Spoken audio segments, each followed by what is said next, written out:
Kemudian bisa cari nonton live nya sekali ya akan bisa.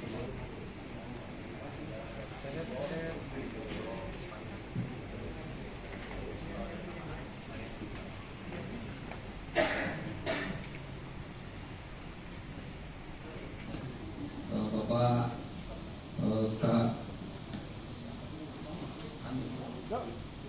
tertanggal 18 Agustus 2021 TKP-nya ini Kampung Ciseuti RT 018/003 Desa Jalan Cagak, Kecamatan Jalan Cagak, Kabupaten Bandung.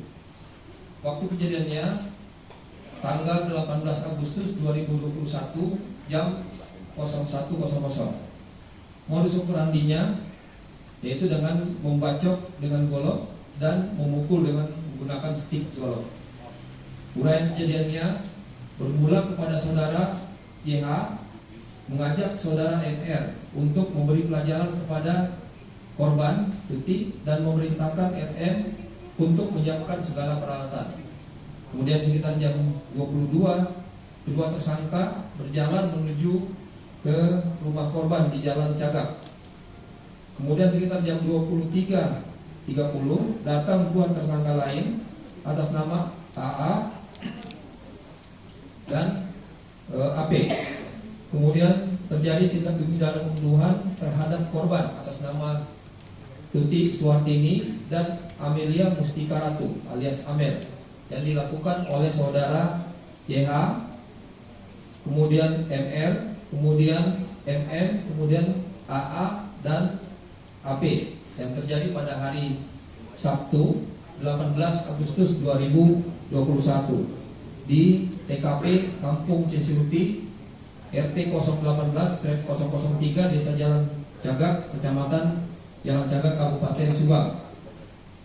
Para pelaku melakukan pembunuhan dengan cara menggunakan golok dan stick golok yang diambil dari saudara MR di dapur rumah TKP atas perintah saudara YH.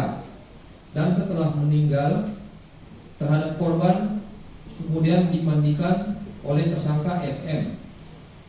Setelah kedua korban selesai dimandikan, korban kemudian diangkat oleh 4 tersangka melalui pintu belakang menuju kepada bagasi mobil Alphard yang telah disiapkan oleh tersangka. Kemudian kemudian mobil tersebut ditutup dan kedua korban ada di dalamnya. Tersangka itu ada 5 orang. Pertama YH, kemudian MR, kemudian MM, kemudian AA dan yang berikutnya AP. Saksi yang kita periksa ini sebanyak 54 orang saksi yang telah diperiksa. Memang saat awal kejadian banyak saksi-saksi juga yang dilakukan pemeriksaan. Namun yang kita ambil keterangannya ini sebanyak 54 orang. Saksi ahli ada 6 saksi ahli yang kita gunakan, di mana ada saksi ahli forensik, kemudian saksi pidana, kemudian saksi hukum pidana, kemudian ahli DNA dan juga ahli satwa. Barang bukti yang kita sita sebanyak 228 item. Nah, kemudian keterangannya 2 item itu kita ambil dari Polsek Jalan Cagak, 109 itu itemnya dari Polres Subang, kemudian 7 item dari Polda Jabar serta 110 item ini kita lakukan pemeriksaan laboratorium forensik. Pasal yang dipersangkakan adalah pasal 340, 338, 55 serta 56. Ancaman hukumannya ini hukuman mati, hukuman seumur hidup dan 20 tahun penjara.